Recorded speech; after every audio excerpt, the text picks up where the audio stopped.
Assalamualaikum warahmatullahi wabarakatuh.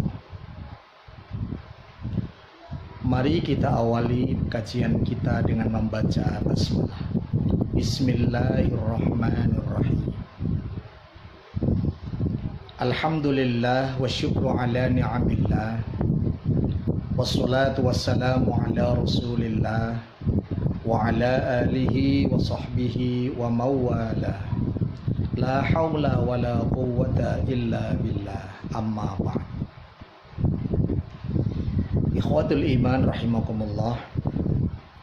Kali ini kita akan mengaji surat Al-Ankabut ayat 41. Semoga dengan kajian kita Allah Subhanahu wa taala sehatkan lahir dan batin kita. Allah tetapkan iman dan Islam kita hingga akhir hayat, dan semoga Allah Subhanahu wa taala segera angkat musibah dari bumi pertiwi yang kita cintai, khususnya musibah corona, sehingga kita dapat menunaikan ibadah bulan Ramadan dengan nyaman, tenang dan tentram. Amin amin ya rabbal alamin. Mari kita mulai surat Al-Ankabut ayat 41. A'udzu billahi minasy syaithanir rajim. Mathalul ladzina ittakhadhu min dunillahi awliya kamathalil ankabut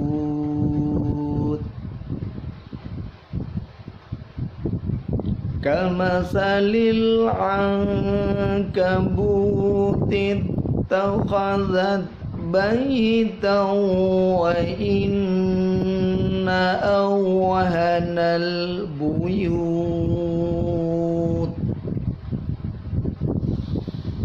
wa inna awhanal buyuti labaitul ankabuti law kanu ya'lamun.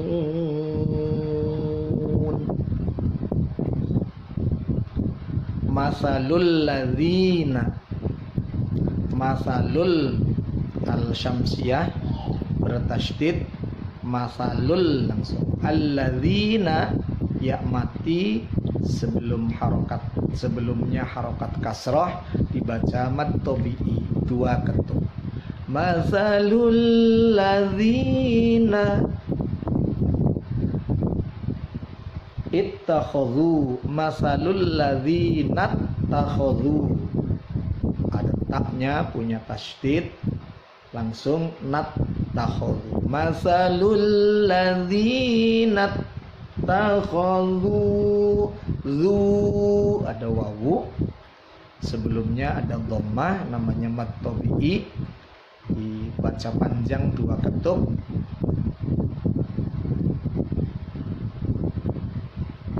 Min dunillah, nun mati ketemu dal dibaca ikhfa ma'al gunnah.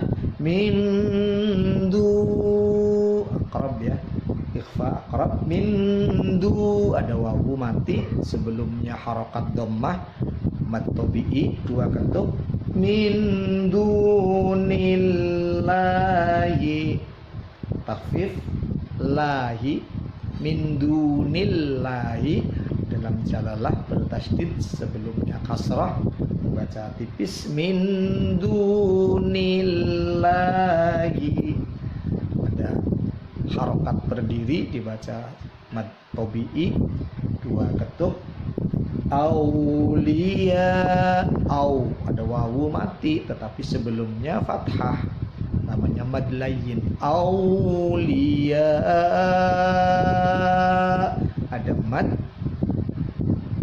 dan diikuti hamzah dalam satu kalimat namanya mad wajib ya, mad wajib. dipanjangkan sepanjang 6 harokat, 6 ketuk. Auliya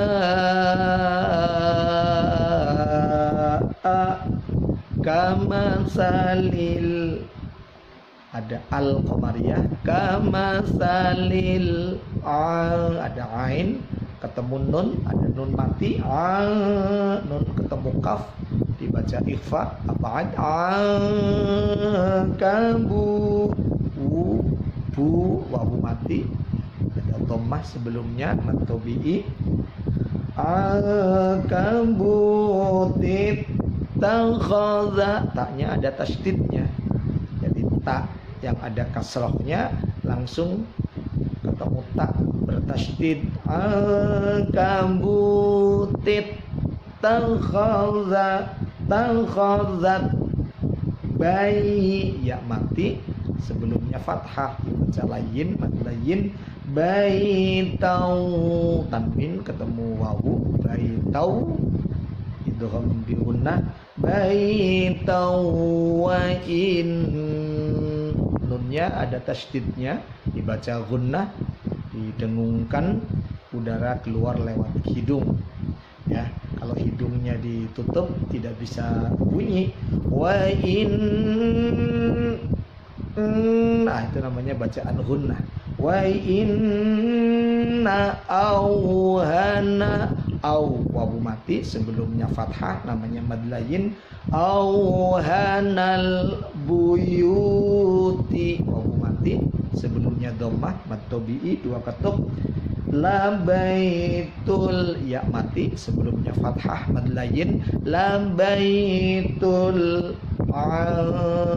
nun mati ketemu kaf, ikhfa, abad, kabuti, lau, wawu mati sebelumnya fathah, layin, lau kanu, hamzah sebelumnya fathah, mad tabi'i, kanu, wawu mati sebelumnya dhammah, 2 ketuk, kanu ya ain, ya lamun. Ikhwatul iman rahimakumullah, Allah Subhanahu wa ta'ala memberikan i'tibar, memberikan tamsil. Masalul ladzina takhadhu min dunillahi awliya, tamsil bagi orang-orang yang mengambil selain Allah sebagai pelindung, itu kamasalil ankabut, itu seperti laba-laba yang ittakhadzat baitan, yang membuat rumah, seperti laba-laba yang membuat rumah.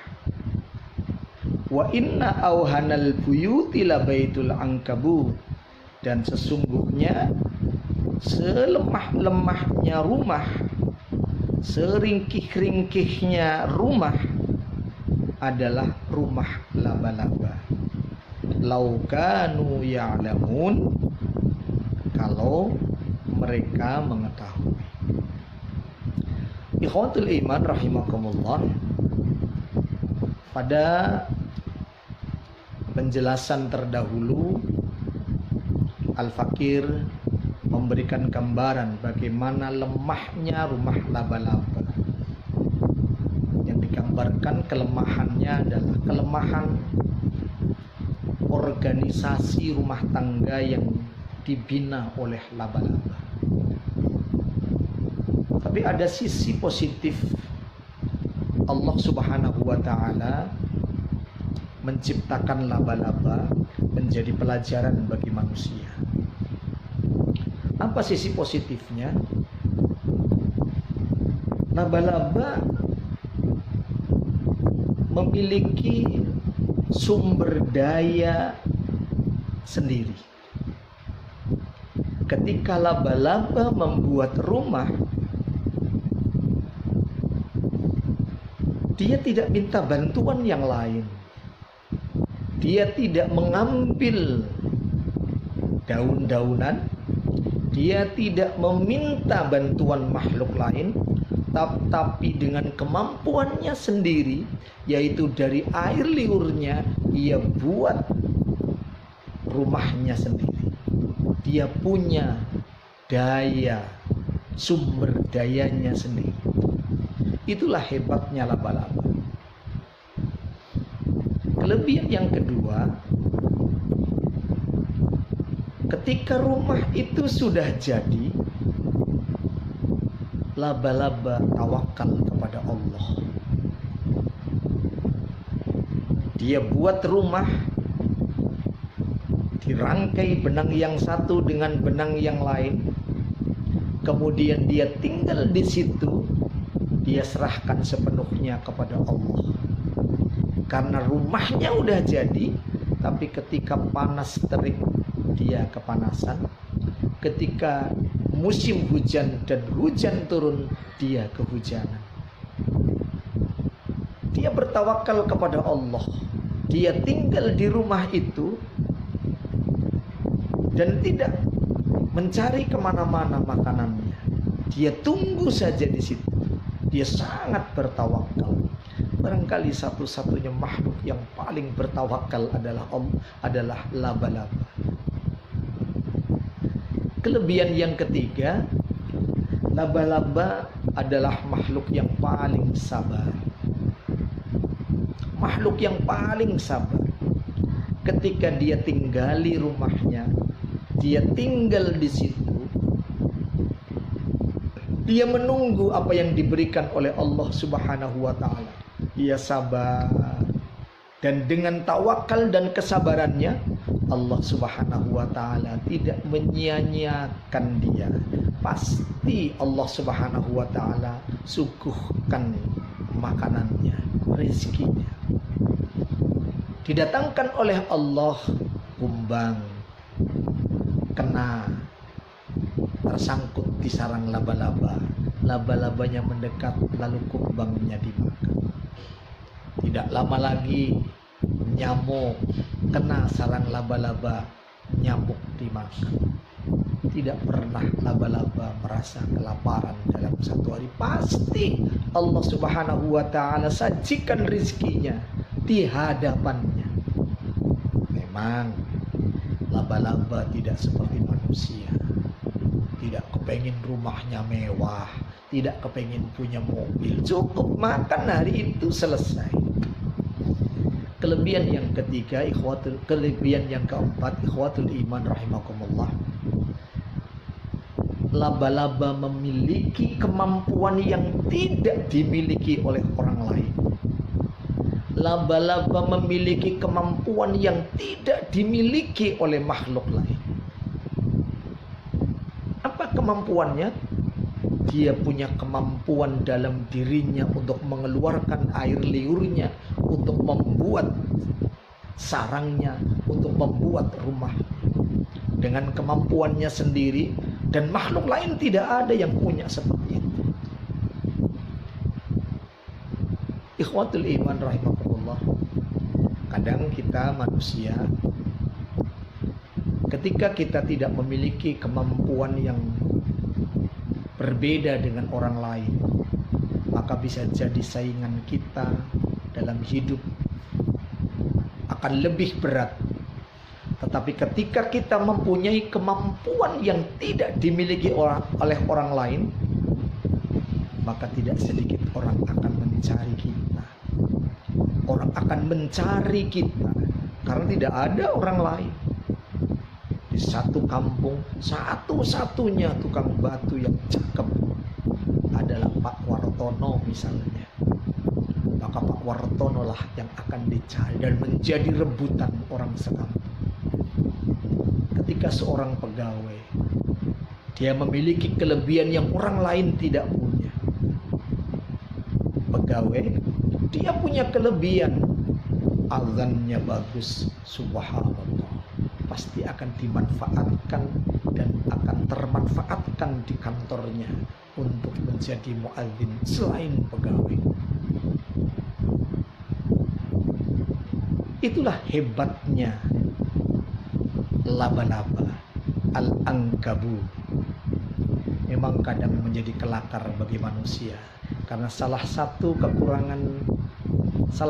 kekurangan dari laba-laba adalah gelisah, tidak tenang. Ketika rumahnya ada yang menggoyang sedikit, dia tidak tenang. Maka ketika ada orang tidak tenang, sering disebut dengan kalang kabut. Kalang kabut itu berasal dari bahasa Arab, kal angkabut, seperti laba-laba yang tidak tenang, gerusa-gerusu ke sana kemari. Mudah-mudahan kita mendapatkan pelajaran dari laba-laba. Jadilah kita orang yang memiliki potensi yang tidak dimiliki oleh orang lain. Kalau kita ingin sukses, milikilah, galilah potensi yang ada pada diri kita. Bertawakallah kepada Allah. Ikhtiar sebuah kewajiban, tapi hasil serahkan semuanya kepada Allah Subhanahu wa ta'ala. Untuk menunggu hasil, ista'inu bis-sabri was-shalah. Mintalah kepada Allah dengan sabar dan sholat. Sabar adalah kunci sukses setiap kita. Mudah-mudahan ada manfaatnya. Billahi taufiq wal hidayah. Assalamualaikum warahmatullahi wabarakatuh.